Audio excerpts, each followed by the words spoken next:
남편이 죽었습니다. 아니, 정확히는 제가 죽게 내버려뒀죠. 안녕하세요, 여러분. 오늘 들려드릴 이야기는 30년 결혼 생활의 끝에 대한 이야기입니다. 제 남편 강민수가 죽었습니다. 아니, 정확히는 제가 죽게 내버려뒀습니다. 충격스러우시겠지만 지금부터 6개월 전으로 돌아가 제가 어떻게 남편의 배신을 알게 되었는지 알려드릴게요. 그리고 여러분께 보여드리죠. 가족을 배신한 남자가 어떤 최후를 맞이하는지를요. 여러분, 오늘 이야기가 궁금하시다면 구독과 좋아요 먼저 눌러주세요. 끝까지 들으시면 절대 후회 없으실 겁니다. 제 이름은 박지혜, 55세입니다. 남편 강민수는 58세, 대기업 경리부 33년 차였죠. 큰딸 수진이 32살, 아들 준호 29살, 아주 평범한 가정이었습니다. 그날 아침도 다르지 않았어요. 여보, 일어나세요. 밥 차렸어요. 민수가 식탁에 앉았습니다. 오늘 퇴직 준비 미팅 있어서 일찍 나가야 해. 이제 한 달 남았네요. 퇴직금 나오면 제주도 수진이네 보러 가요. 그때였습니다. 민수의 휴대폰이 울렸어요. 화면에 하트와 예린이라는 이름. 누구예요? 회사 후배. 나 먼저 갈게. 민수는 황급히 나갔습니다. 저는 그날 이상하네 생각했죠. 30년을 함께 산 사람의 거짓말은 숨소리만 들어도 아는 법이거든요. 그날 밤 민수가 술 냄새를 풍기며 들어왔어요. 회식했어? 응, 송별회. 셔츠 깃에 립스틱 자국이 선명했습니다. 저는 아무 말하지 않았어요. 대신 민수가 잠든 후 휴대폰을 열었죠. 비밀번호가 바뀌어 있었습니다. 결혼기념일 0512에서 0924로. 순간 가슴이 철렁했습니다. 9월 24? 이게 대체 무슨 날이지? 몇 번 시도 끝에 열었습니다. 그리고 봤죠. 최예린과 주고받은 수백 통의 메시지를.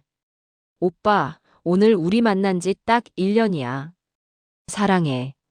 제 손이 떨렸습니다. 1년, 무려 1년 동안이나 속았던 거죠. 바로 내 옆에서 배신당하고 있었다는 사실이 믿기지 않았습니다. 저는 그날 밤 결심했습니다. 증거를 모으자. 완벽하게. 다음 날부터 저는 민수의 휴대폰에 위치 추적 앱을 설치했어요. 문자는 자동으로 클라우드에 백업되게 설정했죠. 6개월 동안 모든 걸 기록했습니다. 회사 법인카드로 구입한 명품 가방 영수증. 근무 시간에 모텔 방문 기록. 예린에게 보낸 카톡 메시지 수백 건. 그리고 무엇보다 결정적인 것. 민수가 몰래 빼간 돈의 흔적이었습니다. 어느 날 서재 청소를 하다가 서랍 깊숙이 숨겨진 통장을 발견했어요. 주택 청약 해지 3천만 원. 전기예금 해지 5천만 원. 퇴직금 선정산 1억 2천만 원. 30년 동안 시장에서 만원짜리 옷만 사입으며 모은 돈. 아이들 학원비, 대학 등록금, 시어머니 치매 간병비로 쓰려던 돈. 2억 원이 통째로 증발했습니다. 이 인간이 정말 미쳤구나. 추석이었습니다. 수진이가 제주도에서 올라왔어요. 엄마, 안색이 왜 이래요? 많이 아파 보이는데. 괜찮아, 그냥 피곤해서 그래. 아빠는요?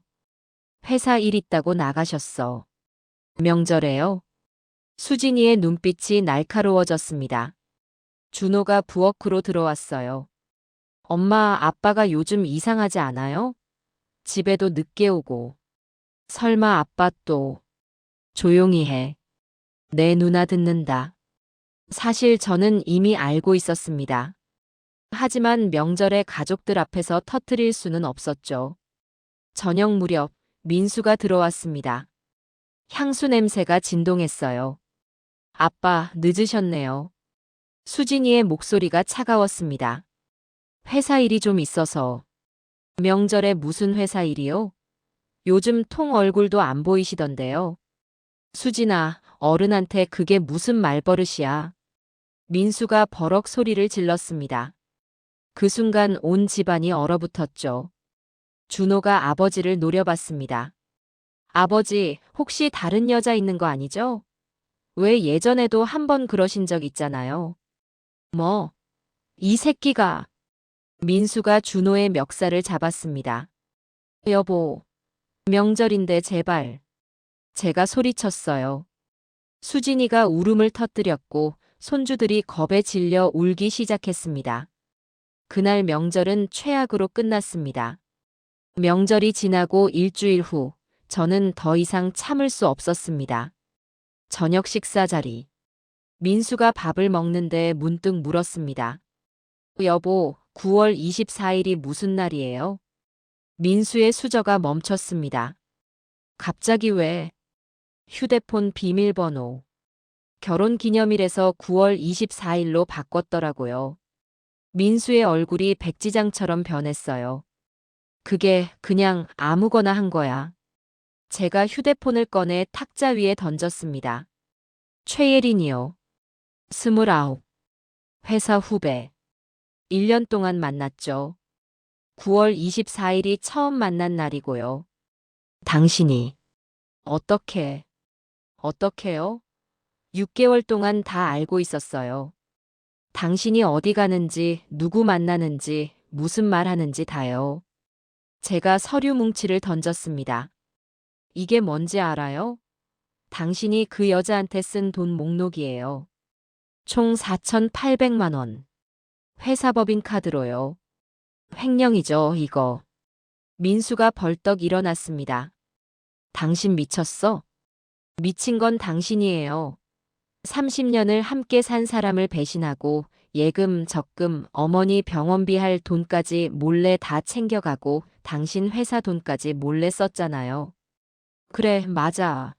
나 예린이 만나. 그게 어쨌다고. 민수가 소리를 질렀습니다. 예린이는 날 사랑해. 당신처럼 잔소리하지 않아. 매일 이거 해라, 저거 해라 안 해. 잔소리요? 30년 동안 당신 밥 차려주고 빨래하고 시어머니 간병하고 애들 키운 게 잔소리예요? 그게 뭐가 대단하다고. 내가 번 돈으로 먹고 산 주제에. 그 말을 듣는 순간 뭔가 끊어졌습니다. 좋아요. 이혼해요. 뭐? 이혼하자고요. 지금 당장. 당신 나가요. 민수는 그날 짐을 싸서 예린이 사는 원룸으로 나갔습니다. 오빠, 드디어 왔어. 예린이 민수를 반겼습니다. 이제 우리 진짜 시작이네. 그래. 퇴직금도 받았고 이제 카페 차리자. 오빠, 근데 여기 너무 좁아. 좀 더 넓은 데로 이사 갈까? 돈 아껴야지. 카페 차리려면 돈 많이 들어. 예린의 표정이 굳었습니다. 오빠, 퇴직금 2억 받았잖아. 그 정도면 이삿짐이야. 2억이 무슨 큰 돈이야. 카페 하나 차리면 다 나가. 에이, 오빠. 그래도 나한테는 좀 써줘야지. 나 오빠 위해서 다 포기하고 여기 있는 건데. 민수는 돈 이야기만 하는 예린의 말에서 이상함을 느꼈습니다. 처음으로 뭔가 잘못되었다는 불길한 느낌을 받았습니다. 하지만 곧 생각을 털어냈죠. 아니야. 예린이는 날 사랑하는 거야. 한 달 후 예린의 요구는 점점 커졌습니다. 오빠, 내 친구들 만났는데 다들 명품 가방 들고 다니더라. 나도 하나만 사줘. 전에도 여러 개 샀잖아. 지금은 돈을 아껴야 해. 그건 이미 유행이 지났어. 오빠, 나 사랑하지 않는 거지? 겨우 가방 하나도 못 사줘? 예린이 울기 시작했습니다. 민수는 어쩔 수 없이 300만 원짜리 가방을 사줬습니다. 통장 잔액 1억 9천만 원. 어느 날 준호가 아버지를 찾아왔습니다. 아버지, 나와봐요. 준호야, 무슨 일이야? 무슨 일이긴요. 어머니가 얼마나 힘들어 하시는데. 당장 집으로 돌아가세요. 예린이 끼어들었습니다. 어머, 오빠 아들이네. 생각보다 괜찮게 생겼네요. 준호가 예린을 쏘아봤습니다. 당신 나이가 몇이에요? 29인데요. 우리 아버지 나이 알아요? 58살이에요.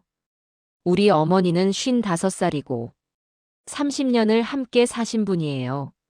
나이가 뭐가 중요해요? 사랑의 나이가 어딨어요?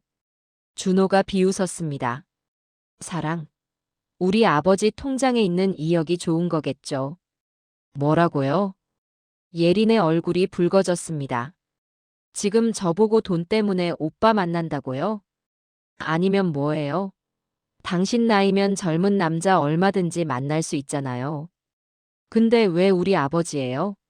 퇴직금 때문 아니고. 당장 나가. 민수가 준호를 밀쳤습니다. 아버지 후회하실 거예요. 준호는 나가면서 차갑게 말했습니다. 그 여자 본색 곧 드러날 테니까. 6개월 후 이혼 법정에 섰습니다. 판사가 제출된 서류들을 살폈습니다. 원고 측에서 제출한 증거가 상당히 방대하군요. 피고 측 반박하시겠습니까? 민수의 변호사가 입을 열었습니다. 증거가 너무 완벽해서 반박할 게 없습니다. 판사가 판결문을 읽기 시작했습니다. 피고 강민수는 원고 박지혜에게 위자료 5천만 원, 재산분할로 퇴직금의 70%인 8,400만 원, 아파트 지분 50%를 지급하라. 민수의 얼굴이 새하얗게 변했습니다. 또한 피고가 회사 법인 카드를 사적으로 사용한 건에 대해서는 회사 측에 증거를 전달하였음을 알립니다. 판사님, 그건 회사에서 알면 저 연금도 못 받습니다. 그건 피고의 행동에 대한 당연한 결과입니다. 재판이 끝났습니다. 복도에서 민수가 저를 붙잡았어요. 당신, 이러면 나 죽어. 당신이 먼저 우리 가족을 죽였잖아요. 제가 차갑게 말했습니다. 30년을 헌신한 사람한테 해준 게 뭐예요? 배신밖에 없잖아요. 제발. 회사에만은 알리지 마. 이미 늦었어요. 어제 인사팀장한테 증거 전부 보냈어요. 민수의 눈에서 눈물이 흘렀습니다. 여러분, 여기까지 재미있게 보셨나요? 이 영상이 마음에 드신다면 좋아요와 구독, 알림 설정까지 꼭 부탁드립니다. 앞으로 더 강렬한 반전이 기다리고 있습니다. 드디어 카페 미네린이 문을 열었습니다. 인테리어에만 5천만 원이 들어갔죠. 예린이 고집한 인스타 감성을 위해서였습니다. 하지만 손님은 오지 않았습니다. 오빠, 왜 손님이 안 와? 위치가 안 좋아서 그래. 곧 입소문 나면 올 거야. 3개월이 지났습니다. 적자가 벌써 3천만 원이었어요. 오빠, 이러다 망하는 거 아냐? 좀만 기다려봐. 기다리긴. 나 이러려고 오빠 따라온 거 아니야. 내 친구들은 남자친구가 다 해외여행 데려가고 그런다던데. 그럼 그 친구들 남자친구한테 가. 민수가 처음으로 소리를 질렀습니다. 예린이 멈칫했어요. 그리고 차갑게 웃었습니다. 좋아. 진짜 가면 후회할 텐데. 그날 밤 예린의 휴대폰에서 여러 남자들과의 대화가 이어졌습니다. 민수는 몰랐죠. 예린이 이미 다른 남자를 만나고 있다는 걸. 그러던 어느 날 민수의 휴대폰이 울렸습니다. 강민수 과장님, 인사팀입니다. 내일 오전 10시에 본사로 출근해 주시겠습니까? 무슨 일인데요? 와보시면 압니다. 다음 날 민수는 인사팀으로 불려갔습니다. 강민수 과장, 법인카드 사적 사용권으로 징계위원회가 열렸습니다. 그게 뭐? 총 4,800만 원입니다. 전부 최예린이라는 여성에게 사용됐더군요. 테이블 위에 영수증 더미가 쌓였습니다. 명품 가방, 고급 레스토랑, 호텔. 과장님, 이게 업무 관련 지출입니까? 민수는 아무 말도 하지 못했습니다. 퇴직은 취소됩니다. 징계 해고로 처리되며 사용한 금액 전액 변제하셔야 합니다. 그리고 당연히 퇴직금, 연금 전부 없습니다. 과장님, 안 그래도. 제발요. 퇴직금만은 이미 결정된 사항입니다. 나가주십시오. 민수는 비틀거리며 인사팀을 나왔습니다. 33년 직장 생활이 한순간에 무너졌습니다. 그날 밤 민수는 카페에서 예린을 기다렸습니다. 자정이 넘어서야 예린이 들어왔어요. 술 냄새와 남자 향수 냄새를 풍기며. 어디 갔다 와? 친구 만났어. 거짓말하지 마. 남자 만났지? 예린이 비웃었습니다. 알면서 왜 물어? 뭐? 오빠, 나 이제 못 만나. 무슨 소리야? 오빠 회사에서 잘렸다며? 퇴직금도 없어졌고. 나 이러려고 오빠 만난 거 아니거든. 민수의 머릿속이 하얗게 변했습니다. 예린아, 농담이지? 농담 아니야. 진심이야. 나 새 남자친구 생겼어. 대기업 부장이래. 돈도 많고. 예린아. 민수가 예린의 팔을 잡았습니다. 나요. 징그러워. 예린이 민수를 밀쳤습니다. 오빠, 거울 좀 봐. 머리도 벗겨지고 배도 나오고. 돈도 없는 늙은이가 뭘 믿고 날 붙잡아? 30년 결혼 생활 버리고 너한테 온 건데. 그게 내가 부탁했어? 오빠가 알아서 온 거잖아. 나한테 책임 떠넘기지 마. 예린은 가방을 챙겨 나갔습니다. 민수는 그대로 주저앉았습니다. 한편 저는 새로운 삶을 시작했습니다. 판결로 받은 돈으로 작은 카페를 열었어요. 이름은 다시 봄이었습니다. 엄마, 카페 진짜 예쁘다. 수진이가 손주들을 데리고 왔습니다. 외할머니, 5살 손주가 제게 달려왔어요. 우리 사랑이 보고 싶었어. 할머니가 케이크 만들었는데 먹을래? 와, 좋아요. 준호도 여자친구와 함께 왔습니다. 어머니, 제 여자친구 김서연이에요. 처음 뵙겠습니다, 어머니. 준호 오빠한테 어머니 이야기 많이 들었어요. 우리 준호 잘 부탁해요. 카페는 손님들로 북적였습니다. 따뜻한 커피와 정성스런 베이커리 덕분이었죠. 한 단골 손님이 말씀하셨어요. 사장님, 여기 오면 우리 엄마 생각나요. 그 따뜻함이 느껴져서요. 고맙습니다. 손님들이 편안하게 쉬다 가시길 바라는 마음으로 만들었거든요. 저는 행복했습니다. 진심으로요. 어느 날 카페에 낯익은 여자가 들어왔습니다. 최예린이었습니다. 그녀는 저를 알아보지 못했어요. 한 번도 만난 적이 없으니까요. 주문하시겠어요? 아메리카노요. 저는 커피를 만들면서 예린을 관찰했습니다. 명품으로 치장했지만 얼굴은 피곤해 보였어요. 여기요. 커피를 건네며 물었습니다. 혹시 강민수 씨 아세요? 순간 예린의 손이 떨렸습니다. 어떻게 그 이름을? 저는 명함을 꺼냈습니다. 저 강민수 전 부인이에요. 박지혜. 예린의 얼굴이 창백해졌습니다. 저는. 앉으세요. 이야기 좀 합시다. 예린이 떨리는 손으로 의자를 당겼습니다. 민수 씨가 요즘 어떻게 지내는지 알아요? 요양원에 계신다고 들었어요. 맞아요. 혼자요. 찾아오는 사람 하나 없이. 예린이 고개를 떨궜습니다. 사실 고맙긴 해요. 당신 덕분에 30년 동안 잃고 살았던 제 인생을 찾았거든요. 죄송해요. 사과는 필요 없어요. 당신도 피해자니까요. 남편이 거짓말했을 테니까요. 자기 재산이 얼마나 되는지, 부인과의 관계가 어땠는지. 예린이 눈물을 흘렸습니다. 맞아요. 오빠가. 아니, 그 사람이 자기는 부인한테 학대당한다고 했어요. 돈도 다 빼앗기고 밥도 굶는다고. 저는 피식 웃었습니다. 그랬군요. 제가 30년 동안 매일 새벽에 일어나 밥 해주고 빨래하고 시어머니 간병한 건 학대였나 보네요. 제가 잘못 판단했어요. 당신만 그런 게 아니에요. 50대 남자들이 다 그래요. 젊은 여자 만나면 자기가 20대라도 된 줄 알죠. 예리는 커피값도 내지 않고 황급히 나갔습니다. 그 무렵 민수는 고시원에서 지내고 있었습니다. 통장에는 300만 원이 남았어요.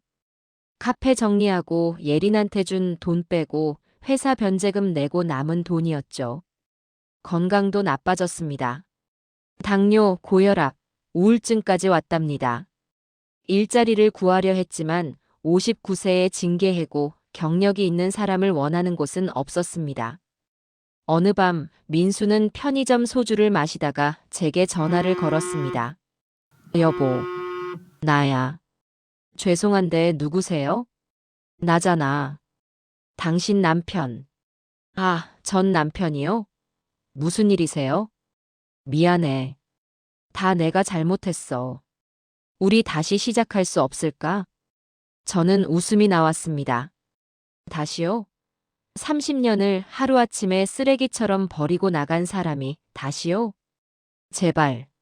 나 혼자는 못 살아. 그럼 죽으세요. 뭐? 당신이 우리 가족을 죽였잖아요. 이제 당신 차례예요. 전화를 끊었습니다. 3개월 후 한밤중에 전화가 왔습니다. 박지혜 씨 맞으십니까? 환자 강민수 씨 보호자로 등록되어 계신데요. 무슨 일인데요? 뇌졸중으로 쓰러지셨습니다. 지금 응급실에 계십니다. 저는 병원으로 갔습니다. 민수는 침대에 누워 산소호흡기를 끼고 있었어요. 오른쪽 반신이 완전히 마비된 상태였죠. 의사가 설명했습니다. 보호자분이십니까? 환자분 상태가 심각합니다. 뇌졸중으로 반신마비가 왔고 앞으로 평생 누군가의 도움이 필요할 겁니다. 얼마나 사나요? 재활치료를 잘 받으면 몇 년은 더 사실 수 있습니다. 민수가 저를 봤습니다. 입을 떨며 뭔가 말하려 했어요. 안. 저는 차갑게 민수를 내려다봤습니다. 미안하다고요? 민수의 눈에서 눈물이 흘렀습니다. 의사 선생님, 요양원 입원 절차 어떻게 되나요? 보호자분이 알아보셔야 합니다. 비용은 한 달에 200만 원 정도 예상됩니다. 환자명의 재산으로 처리 가능한가요? 물론입니다. 저는 민수에게 말했습니다. 당신 통장에 남은 돈으로 요양원 비용 낼 거예요. 다 떨어지면 기초생활수급자 신청하세요. 민수가 고개를 저었습니다. 아니, 제가 왜 당신을 돌봐야 해요? 당신이 30년 함께 산 사람을 버렸잖아요. 민수가 떨리는 손으로 제 옷자락을 잡으려 했습니다. 발. 당신이 제게 했던 대로 해드리는 거예요. 버리는 거. 딱 그대로요. 저는 민수의 손을 뿌리쳤습니다. 그리고 준호, 수진이한테 연락하지 마세요. 애들은 이미 당신을 아버지로 생각하지 않아요. 민수의 입에서 신음이 새어나왔습니다. 30년이에요, 30년. 그 세월을 하루아침에 쓰레기통에 버린 사람이 지금 뭘 바라는 거예요? 저는 돌아서서 병실을 나왔습니다. 복도에는 준호와 수진이가 기다리고 있었어요. 엄마, 아빠는요? 만나지 마라. 너희 아버지 아니야, 이제. 준호가 단호하게 말했습니다. 전 처음부터 아버지라고 생각 안 했어요. 우리 엄마를 배신한 순간부터요. 수진이도 고개를 끄덕였습니다. 엄마가 결정하신 거면 저희도 따를게요. 1년이 흘렀습니다. 민수는 사랑요양원에 입소했습니다. 이름만 사랑이었죠. 실상은 달랐어요. 좁은 4인실에서 지내며 하루 3끼 형편없는 식사를 했습니다. 재활치료는 일주일에 한 번뿐이었고요. 할아버지, 가족분들 연락 안 와요?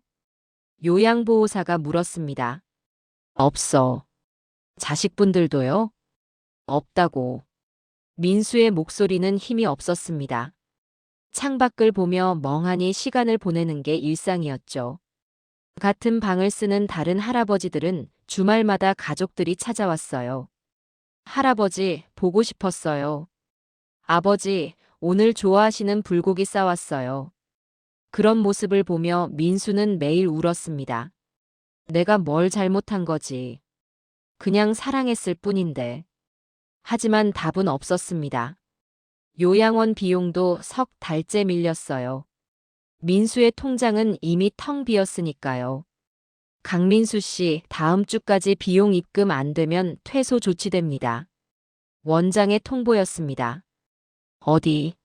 어디가? 그건 저희가 알 바 아닙니다.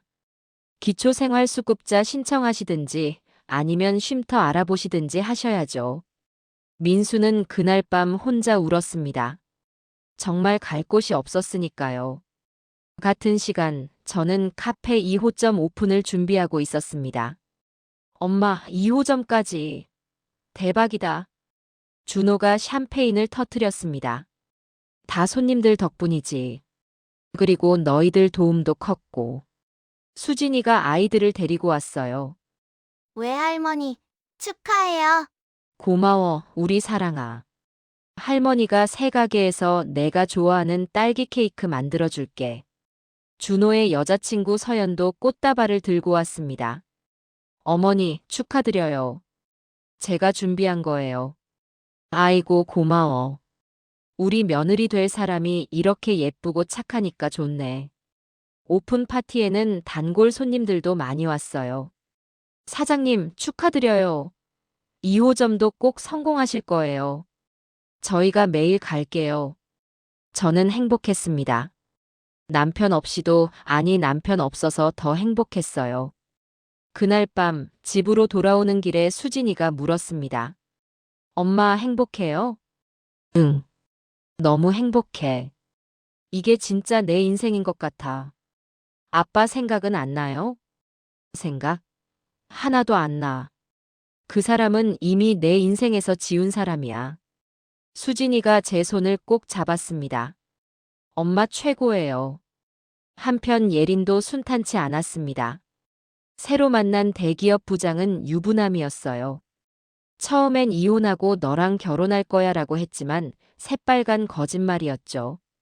어느 날 그 남자의 부인이 예린에게 찾아왔습니다. 당신이 최예린이에요? 누구세요? 내 남편 유혹한 년. 따귀가 날아왔습니다. 30대 중반에 유부남이나 꼬시고 다니는 게 자랑스러워. 돈이 그렇게 좋아? 저는 몰랐어요. 결혼하신 줄. 거짓말하지 마. 내가 다 알아봤어. 당신 전에도 유부남 여럿 만났더라. 강민수라는 사람도 그렇고. 예린의 얼굴이 하얗게 변했습니다. 당신 같은 여자 때문에 가정이 깨지는 거야. 넌 지옥에 떨어질 거야. 그 후로 예린의 SNS에는 악플이 쏟아졌습니다. 누군가 예린의 과거를 다 파헤쳐 올렸거든요. 유부남 전문 꽃뱀 나이 먹어서도 정신 못 차리네 돈만 밝히는 여자. 예린은 SNS 계정을 폐쇄했습니다. 하지만 이미 늦었죠. 회사에도 소문이 퍼졌고 예린은 결국 퇴사했습니다. 어느 겨울밤 민수는 결국 요양원에서 퇴소당했습니다. 갈 곳 없는 민수는 거리를 헤맸어요. 휠체어를 간신히 움직이며 노숙자 쉼터를 찾아갔죠. 쉼터에서 제공한 낡은 휴대폰으로 민수는 마지막으로 제게 전화를 걸었습니다. 여보, 또 전화했어요? 번호 바꿔야겠네. 제발. 한 번만 만나줘. 싫어요. 나 요양원에서 쫓겨났어. 지금 노숙자 쉼터야. 그래요? 잘 됐네요. 뭐? 당신이 받아야 할 대가를 받는 거잖아요. 가족을 버린 대가요. 미안해. 정말 미안해. 미안하다는 말 지겹지도 않아요? 미안하면 다예요? 미안하다는 말 한마디로 끝나요? 민수가 흐느꼈습니다. 나 죽고 싶어. 그럼 죽으세요. 누가 말려요? 지혜야. 우리 좋았던 때 생각 안 나? 저는 잠시 멈칫했습니다. 좋았던 때 있긴 했을까요? 없어요. 하나도 기억 안 나요. 거짓말. 수진이 태어났을 때랑 준호 첫 돌잔치 때 생각해봐. 그때도 당신은 자리에 없었잖아요. 수진이 낳을 때 당신은 회식한다고 병원에도 안 왔고 준호 돌잔치 날도 다른 여자랑 골프 간다고 빠졌잖아요. 그건 30년 동안 당신이 우리 가족한테 해준 게 뭐예요? 돈 벌어온 것밖에 없잖아요. 그중 반은 다른 여자들한테 썼고요. 나머지 절반도 내가 악착같이 모은 거고요. 지혜야, 이제 그만 전화하세요. 더 이상 제 인생에 당신 자리는 없어요. 전화를 끊었습니다. 그날 밤 민수는 쉼터 침대에 누워 천장을 바라봤습니다. 내가 정말 잘못 산 건가? 봄이 왔습니다. 준호와 서연의 결혼식 날이었어요. 엄마, 오늘 정말 예쁘세요. 수진이가 제 한복을 매만져 줬습니다. 이 나이에 무슨 예쁘긴. 너희들이 잘 되는 게 엄마는 제일 좋아. 결혼식장은 축복으로 가득했습니다. 신랑 아버지 자리는 비어 있었어요. 그러나 아무도 이상하게 생각하지 않았죠. 주례 선생님이 말씀하셨습니다.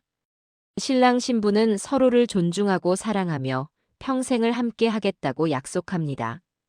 이 약속은 쉽게 버릴 수 있는 게 아닙니다. 그 말을 들으며 저는 생각했습니다. 맞아. 쉽게 버릴 수 있는 게 아니지. 그런데 그 사람은 너무 쉽게 버렸어. 식이 끝나고 피로연이 시작됐습니다. 준호가 제게 꽃다발을 건넸어요. 엄마 사랑해요. 엄마가 없었으면 제가 여기까지 못 왔을 거예요. 아니야. 내가 잘한 거지. 엄마가 아빠 일 때문에 힘들 때도 저희한테는 절대 약한 모습 안 보이셨잖아요. 그게 너무 감사해요. 저는 눈물이 날 것 같았지만 참았습니다. 엄마는 괜찮아. 이제 진짜 행복하거든. 그해 겨울이었습니다. 노숙자 쉼터에서 연락이 왔어요. 박지혜 씨, 강민수 씨가 위독합니다. 또요? 이번엔 시간이 정말 얼마 안 남은 것 같습니다. 저는 한참을 고민했습니다. 가야 하나 말아야 하나. 결국 쉼터로 갔습니다. 마지막은 봐줘야 할 것 같았거든요.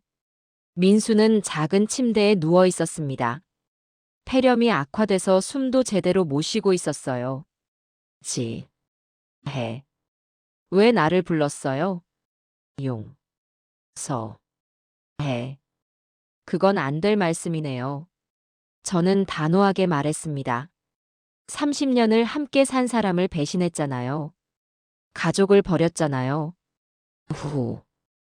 회. 후회해요? 이제 와서? 늦었어요. 민수의 손이 허공을 헤맸습니다. 저는 그 손을 잡아줬습니다. 마지막이니까요. 민수 씨, 당신 인생 어땠어요? 행복했어요? 민수가 고개를 저었습니다. 그렇죠. 행복하지 않았을 거예요. 배신한 사람은 절대 행복할 수 없으니까. 민수의 눈에서 눈물이 흘렀습니다. 저는 행복해요. 당신 없이도 너무 잘 살고 있어요. 카페 2호점도 냈고, 준호도 결혼했고, 수진이는 셋째 가졌어요. 당신이 버린 그 가족들은 당신 없이 아주 잘 살아요. 그게 당신한테는 제일 큰 벌이겠죠. 민수의 숨소리가 가빠졌습니다. 당신을 용서할 수는 없지만 이제 당신을 미워하지는 않아요. 미워하기에는 내 인생이 너무 중요하거든요. 안녕히 가세요, 강민수 씨. 다음 생에는 사람을 함부로 대하지 마세요. 민수의 눈이 천천히 감겼습니다. 심전도 기계에서 긴 삐이 소리가 울렸습니다. 민수의 장례식은 초라했습니다. 쉼터에서 제공하는 최소한의 장례였어요. 찾아오는 사람은 저 하나뿐이었습니다. 고인의 유족분이십니까? 이혼한 전 부인이에요. 아, 자녀분들은요? 안 와요. 올 이유가 없죠. 장의사가 난처한 표정을 지었습니다. 그럼 바리는 제가 혼자 갈게요. 영구차에 올라탔습니다. 관과 저 단둘이었어요. 화장터로 가는 길, 창밖을 보며 중얼거렸습니다. 민수 씨, 제주도 가고 싶어 했죠? 손주들 보러 가자고 했잖아요. 근데 못 갔네요. 당신이 그 길을 스스로 막았으니까. 관은 대답이 없었습니다. 화장이 끝났습니다. 유골함을 받아들고 납골당으로 갔어요. 제일 작고 저렴한 칸이었습니다. 여기 묻히세요. 이게 당신 인생의 끝이에요. 절을 한 번 하고 돌아섰습니다. 이제 정말 끝이야. 3년이 흘렀습니다. 저는 카페 3호점까지 오픈했어요. 이제 직원만 15명인 중소기업이 됐죠. 사장님, 프랜차이즈 제의가 들어왔습니다. 정말요? 어디서요? 부산에서요. 저희 카페를 보고 프랜차이즈 하고 싶다고 하시네요. 저는 웃었습니다. 좋네요. 긍정적으로 검토해보죠. 수진이는 셋째를 낳았습니다. 제게 손주가 5이 됐어요. 준호는 승진해서 과장이 됐습니다. 며느리 서연이는 임신 5개월이었고요. 어느 일요일, 온 가족이 제 집에 모였습니다. 외할머니, 할머니, 손주들이 제게 달려왔어요. 우리 사랑스러운 것들. 할머니가 떡볶이 했어. 먹을래? 와, 좋아요. 준호가 와인을 가져왔습니다.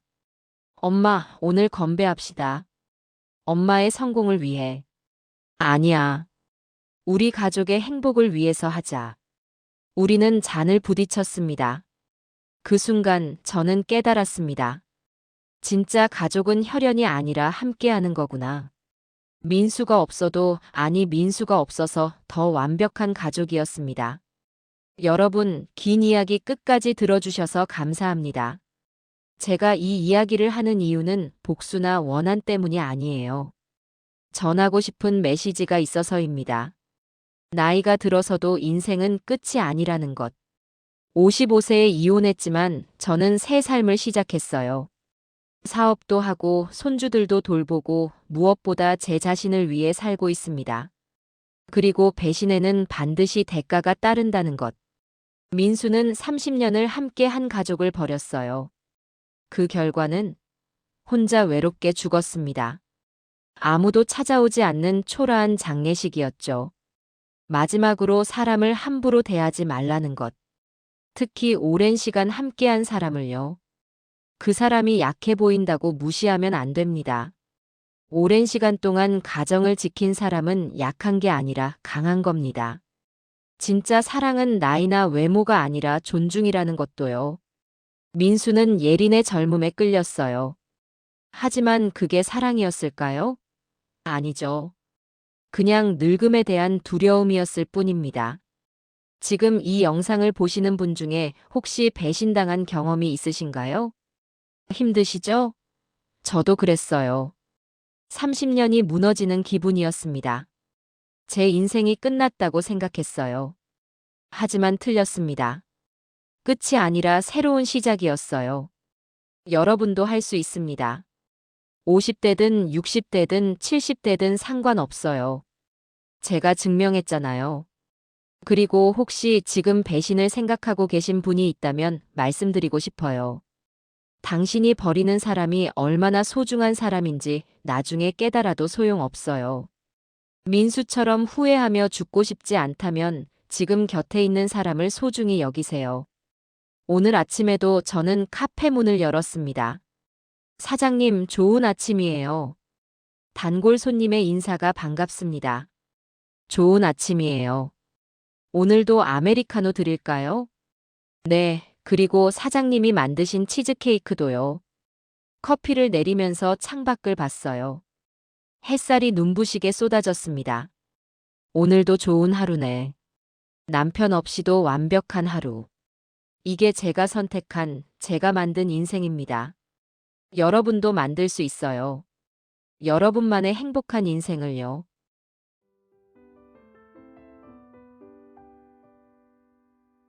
여러분, 오늘 이야기 어떠셨나요?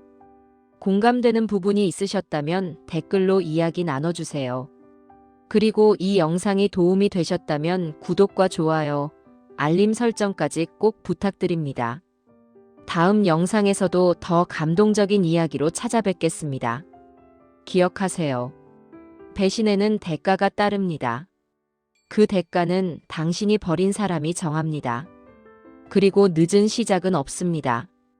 다만 새로운 시작이 있을 뿐입니다. 시청해주셔서 감사합니다. 사연 밥상이었습니다.